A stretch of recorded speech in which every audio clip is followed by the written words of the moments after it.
Thank you very much. Tariq says that Europeans associate Islam with violence. There is some truth in that. There is also a very obvious reason for that, which is that Islam is associated with violence. It was not Buddhists who flew planes into the Twin Towers. It was not Hindus or Jews that blew up the London Underground in buses a few years ago. And that simple fact has to be acknowledged if you're even going to start a dialogue. Now, what is happening, ladies and gentlemen, it's not a pantomime. I'd argue that Europe has done not too badly, considering the circumstances. In the middle of the last century, there was an almost negligible Muslim presence in Europe. At the turn of the 21st, in Western Europe alone, there were 15 to 17 million Muslims. That's a very fast migration, ladies and gentlemen, one of the fastest in human history. And no society would find it easy to deal with that kind of migration. As it happens, European societies, Western European societies have, I think, dealt with this much better than some would. Certainly, Muslims coming to live in Britain and in Western Europe enjoy more rights and better rights, among them freedom of worship, than they do in any Islamic country in the earth here today.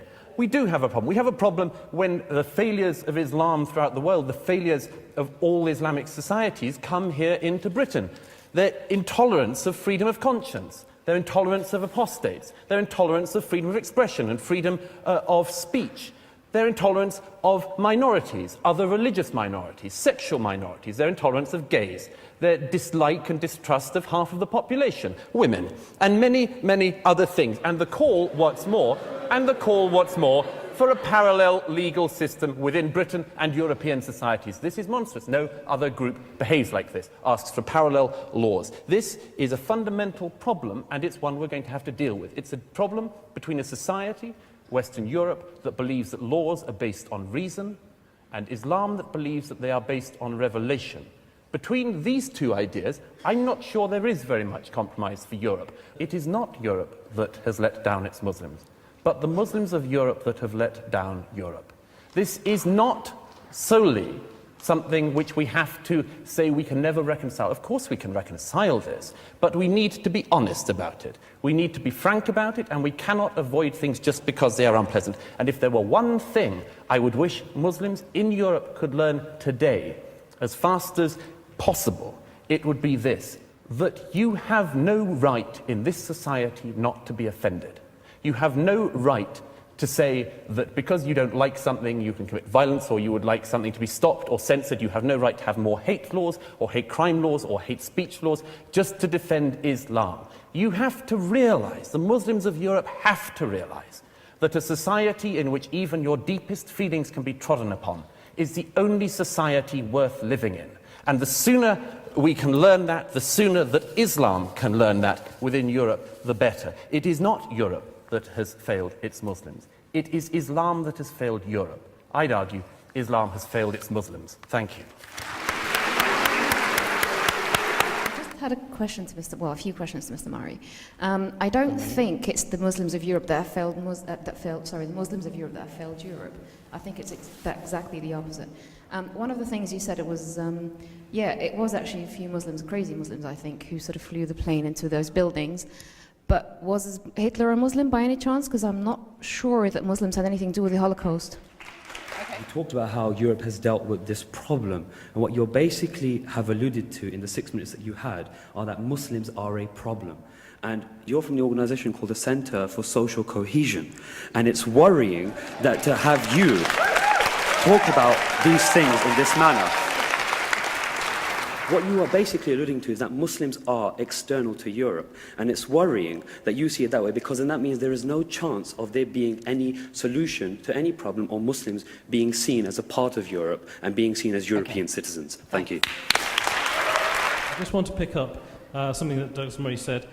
I'd like to ask you, when you talk about the Muslims that are the problem, which Muslims are you talking about? Because you keep slipping in your language to focus on the radicals, the extremists. Maybe that's because that's what you're interested in.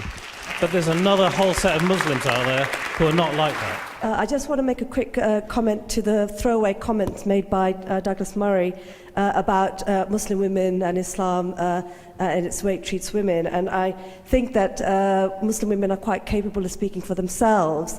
And I think the sort of myths people like you put in the public arena, and I've heard other similar arguments from BNP and all that kind of stuff, they think it justifies their argument by saying, well, Islam treats 50% of its population in a really derogatory and whatever way that you like to explain it. I'm a British female. I love this country and I give this country. Now you're calling me a problem. I don't think I am. I think you are. Second point is, as a Muslim female, okay, my parents might not let me go somewhere late at night because people are racist to me. They tell me to go back home and they hurt me. I got hit by 2 white guys and they laughed at me because I'm a Scafi, okay? Last point is to Mr. Fleming, about the point where you said about the religion, changing religion. Every person has the right to. No one says anything about that. But if you had a daughter or a son that wanted to become a Muslim, would you be happy about that? I don't think so. Hypothetically speaking, Douglas Murray, what would you say to that lady? No, of course it wouldn't bother me. I mean, I would hope that if somebody has access... Look, what Fleming and I are arguing for is that people have the right to access all of the kind of opinions, all of the knowledge that they can.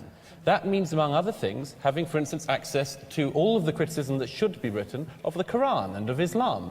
And if they weigh up after knowing all of these things and having access to all of them that they would like to become Muslim, I don't have a problem with that. All right.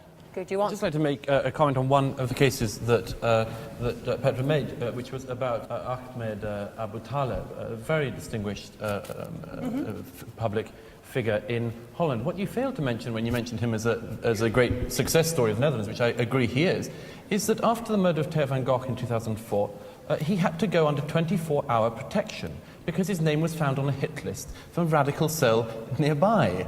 We cannot simply take, Petra, the terrific success stories and ignore things like that. It is no small thing that a Muslim politician who speaks out should be targeted for assassination in his home country of the Netherlands. There are many Muslims and Muslims. People are saying, you are welcome here, and then in their own country. I'm sorry, I'm at home. I'm at home. What are you talking about? Don't talk about. So, talk to me. I'm sorry. Talk to us, or talk to me as a fellow European, and not as someone who is an outsider infiltrating the freedom of expression and using this. This is one. Let me finish. Can I come back to that? No, I'm not saying you're not a European, but I would appreciate the following, which is that don't come to this hall and tell this hall that you're a European, and go to another and talk to an Islamic audience as Islamic brothers. Because that is what you have spent your career doing. What's wrong? Speaking through. Let me finish this. And Tarek comes here one day and says, we fellow Europeans, we all speak to each other as fellow Europeans. And another, he speaks from a Muslim audience and says, we as Muslims. Which is it, Tarek? Which is it? I'm a Muslim. You can't pretend you have two identities. Come just say you know what? Can I say something about But you are my... Okay, you two, just a minute. Douglas, I want to ask you, you heard some of the people from the floor there, the woman complaining about attacks on her because she's described as a Scafi, because she wears a head veil. I mean, that is something that you would regret. I mean, that doesn't promote social cohesion, does it? Nobody thinks that any physical attacks or any such thing could be a good thing to happen. Of course not. Of course, there are. Let's make sure we're right. She's talking about prejudice. Prejudice exists in society. Let's just be absolutely clear. This is an audience. Prejudice undoubtedly exists in this society. It exists across racial groups, including from minorities to other minorities, after all, which is one of the things we see increasingly in Britain these days. And it is also the case that people, in particularly famously lower socioeconomic groups, are likely to feel hatred for other groups. That is one of the things that has to be tackled, and everyone, I think, in this hall, I'm sure, we're in agreement that that should be tackled. But do not mix up somebody, a thug, a racist, and so on, attacking somebody in a street with the right of Fleming and me to say what we see in the Quran, what we think of Muhammad, and maybe even asserting our right to say so.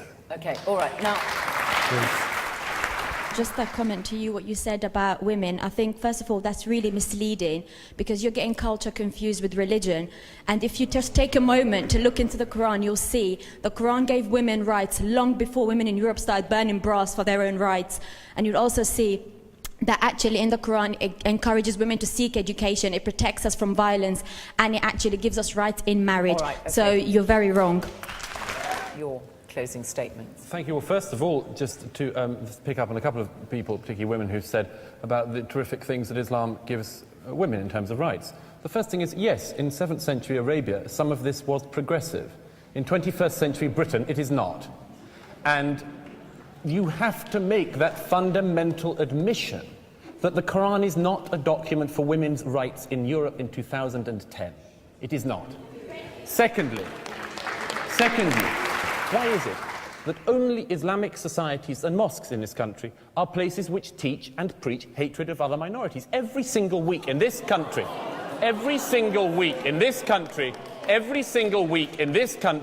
there are people on campuses who teach the murder of minorities.